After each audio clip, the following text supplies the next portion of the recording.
South Indian state of Tamil Nadu has achieved the highest real economic growth rate in India for 2024 to 25.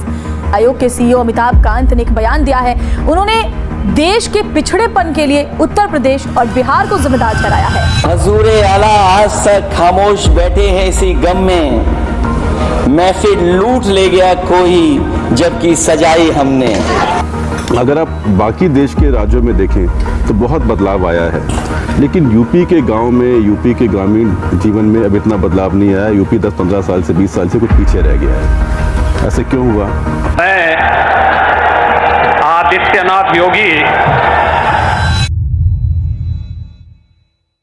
Hello everyone, state versus state की series में ये तीसरी video है जिसके अंदर हम उत्तर प्रदेश और तमिलनाडु के बीच कंपैरिजन करने वाले हैं। जैसे हर एक कंट्री की जीडीपी होती है, वैसे कंट्री के अंदर में जो छोटे छोटे स्टेट्स होते हैं उनकी जीएसडीपी होती है। जहां तमिलनाडु की जीएसडीपी है $400 बिलियन, वहीं पे उत्तर प्रदेश की जीएसडीपी है सिर्फ $300 बिलियन। अब आपके माइंड में ये दो इनपुट्स आ रहे होंगे। पहला इनपुट होगा कि ये जो डिफरेंस है वो बहुत बड़ा है नहीं, उत्तर प्रदेश का $300 बिलियन है, वहीं पे तमिलनाडु का $400 बिलियन, जो कि बहुत बड़ा डिफरेंस है नहीं। और जो दूसरा इनपुट आपके माइंड में आ रहा होगा वो ये होगा कि किसी भी स्टेट की जीएसडीपी वहां के स्टेट गवर्नमेंट पे निर्भर करती है कि वो स्टेट गवर्नमेंट परफॉर्म कैसे कर रही है और उनके पॉलिसीज कैसे हैं। But according to me this is right but not 100%। किसी भी स्टेट की जीएसडीपी उस स्टेट में रह रहे लोगों पर भी निर्भर करती है। जहां तमिलनाडु की पॉपुलेशन है 7.7 करोड़, वहीं पे उत्तर प्रदेश की पॉपुलेशन है करीब 24 करोड़। मींस तमिलनाडु के 7.7 करोड़ लोगों ने मिलकर के $400 बिलियन की इकोनॉमी बनाई है, और वहीं पे उत्तर प्रदेश के 24 करोड़ लोग मिलकर के सिर्फ $300 बिलियन की इकोनॉमी बनाते हैं। And this is totally ashamed. अब इसमें गलती नंबर ऑफ पॉपुलेशन की नहीं है,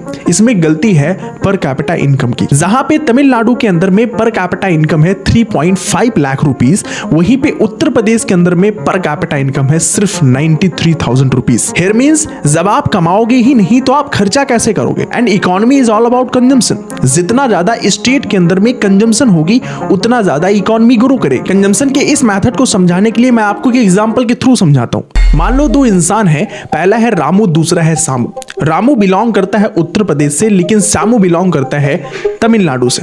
सामू की जो पर कैपिटा इनकम है वो 3.5 लाख रुपीस है, मतलब वो महीने के लगभग 30,000 रुपए कमाता है। बट वहीं पे उत्तर प्रदेश का जो रामू है वो सिर्फ महीने के मैक्सिमम 10,000 रुपए कमा पाता है। अब हम यहाँ पे इसके खर्चे काउंट करते हैं।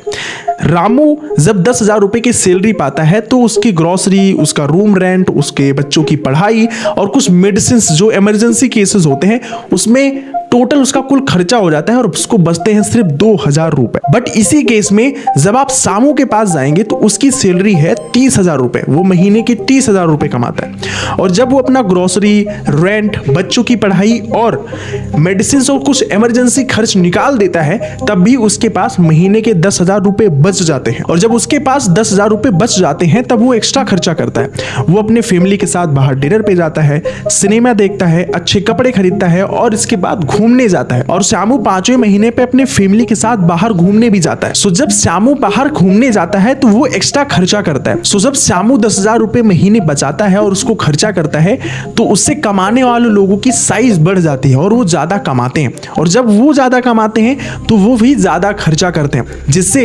इकोनॉमी लार्ज होती है और कंजम्पशन बढ़ती है। बट आप इसी केस में जब उत्तर प्रदेश के रामू के पास आओगे तो वो सिर्फ महीने के 2,000 रुपए बचा पा रहा है। और जब किसी केस में उसके पास कोई इमरजेंसी केस आ गई तो वो कर्जदार भी हो जाता है। बट हम टर्म्स ले लेते हैं कि 2,000 रुपए अगर महीने का बचाता है तो जब वो खर्चा करता है तो कुछ नेसेसिटी पे करता है जो उसकी बहुत बड़ी जरूरत है।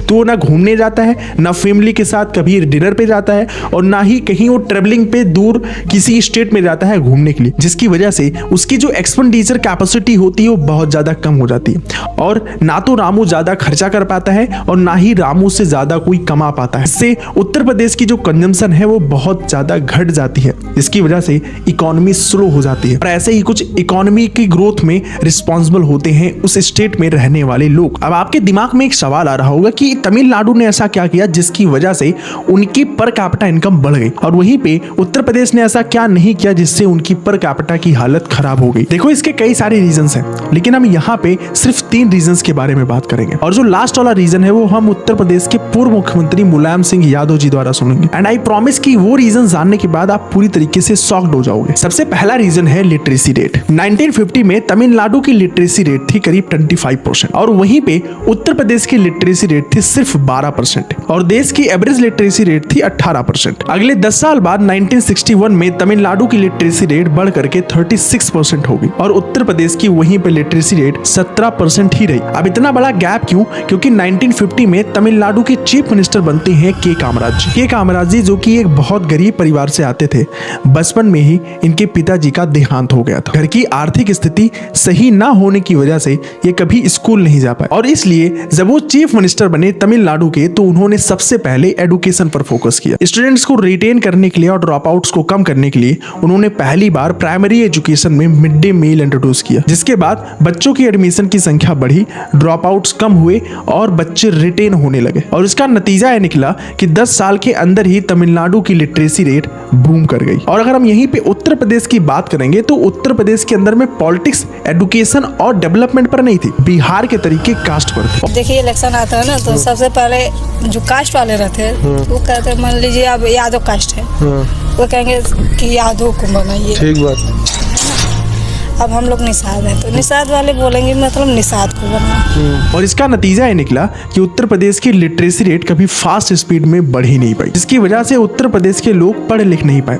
जब वो पढ़ लिख नहीं पाए तो वो स्किल्ड नहीं बने, जब वो स्किल्ड नहीं पाए तो वो अच्छा रोजगार नहीं पाए, जब वो अच्छा रोजगार नहीं पाए तब वो अच्छा कमा नहीं पाए, जब वो अच्छा कमा नहीं पाए तो अच्छे से खर्च भी नहीं कर पाए और जब ये अच्छे से खर्च नहीं कर पाए तो इसका इम्पैक्ट इकोनॉमी पे पड़ा और इकोनॉमी कभी फास्ट स्पीड में बढ़ ही नहीं पाई। अब हम आते हैं दूसरे रीजन पे, which is industrialization. Tamil Nadu government ने इंडस्ट्रीज को अट्रैक्ट करने के लिए इजी टू स्टार्ट पॉलिसी बनाई, जिसकी वजह से हुंडई ने पहली बार तमिलनाडु को सिलेक्ट किया अपनी मैन्युफैक्चरिंग के लिए और तमिलनाडु में हुंडई के आने के बाद कई सारी बड़ी बड़ी ऑटोमोबाइल कंपनियां तमिलनाडु की तरफ अट्रैक्ट हुई और उन्होंने अपनी मैन्युफैक्चरिंग प्लांट सेटअप करी। जिसके बाद तमिलनाडु में दूसरी बड़ी कंपनी आई फोर्ड, जो कि एक बहुत बड़ी विदेशी कंपनी है। अब जहां तमिलनाडु गवर्नमेंट इंडस्ट्री को अट्रैक्ट करने के लिए इजी टू स्टार्ट पॉलिसीज बना रही थी, वहीं पे उत्तर प्रदेश के अंदर में हालत कुछ और थी। जब भी कोई इंडस्ट्री उत्तर प्रदेश के अंदर में या बिहार के अंदर में सेटअप करना चाहती थी तो उस कंपनी को उत्तर प्रदेश के कुछ बड़े बड़े माफिया हफ्ता देने के लिए इंसिस्ट करते थे। क्या रे, मेरी डिमांड बताए कि नहीं अपने सीनियर लोग को? अगर तुझे इधर काम चालू रखना है तो मुझे 2 करोड़ रुपए अभी के अभी देना पड़ेगा, नहीं तो सब काम बंद करना पड़ेगा बीड में।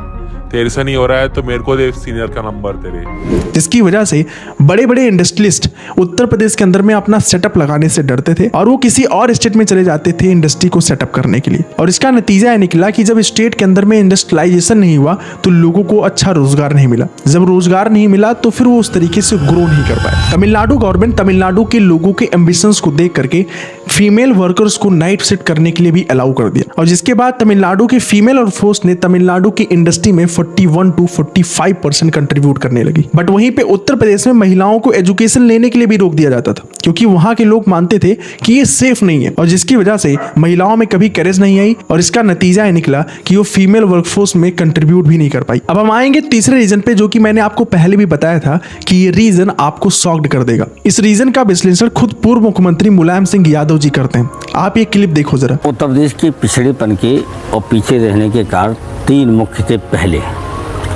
पहला था कि कोई बुरा मान जाएगा लगातार प्रधानमंत्री उत्तर प्रदेश का होना और उसके बाद उत्तर प्रदेश की विकास के लिए विशेष योजना देना या मदद करना।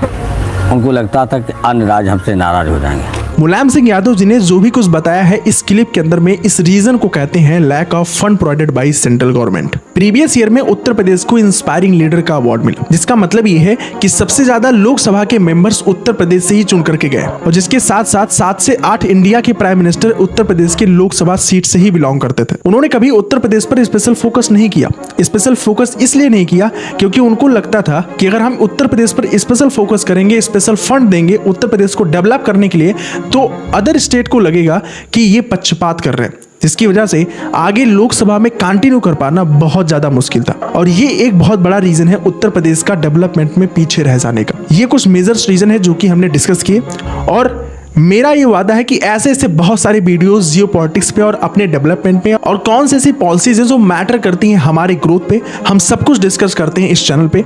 तो मेक श्योर कीजिएगा कि आप चैनल सब्सक्राइब कर दो और उन सभी लोगों को चैनल शेयर कर दो जो इंडिया के सिविक्स हैं, नागरिक हैं, जिनको ग्रोथ मायने रखती है और इंडिया की पॉलिसीज मायने रखती हैं। इस चैनल आप उन लोगों तक शेयर कर दो। आज की वीडियो में बस इतना ही, आगे मिलते हैं किसी नए वीडियो में, तब तक के लिए जय हिंद, जय भारत।